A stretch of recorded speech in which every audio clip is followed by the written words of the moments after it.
आसमान पर गहरे बादल छाए हुए थे। हवा में ठंडक थी और बारिश जोर जोर से हो रही थी। एक छोटा सा लड़का ईसा स्कूल जा रहा था। इसके हाथ में एक छतरी थी। ईसा मुस्कुराता हुआ और खुद से बातें करता हुआ स्कूल जा रहा था। परिंदों की आवाजें मौसम को और खुशगवार बना रही थीं और ईसा इस मौसम में बड़ा लुत्फ अंदोज हो रहा था। चलते चलते अचानक ईसा ने देखा एक बुरा आदमी सड़क के किनारे दरख्त के नीचे बैठा हुआ था। इसके कपड़े भीग चुके थे, पाँव नंगे थे और इसका जिस्म कांप रहा था। बुरे आदमी की हालत बहुत खराब थी। उसकी हालत देखकर ईसा को बहुत दुख हुआ।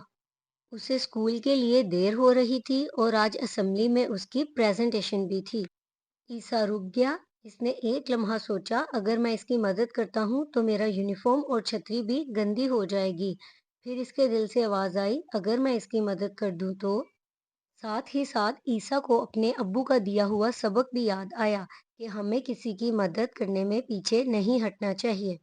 ईसा आगे बढ़ा और बोला, आइए मेरी छतरी के नीचे आ जाए। तो बुरे आदमी ने हैरत से ईसा की तरफ देखा। बुरा आदमी, बेटा तुम्हें देर हो जाएगी। ईसा मुस्कुराकर बोला, देर हो जाएगी तो क्या हुआ, अगर किसी की मदद हो जाए तो वक्त जाया नहीं होता।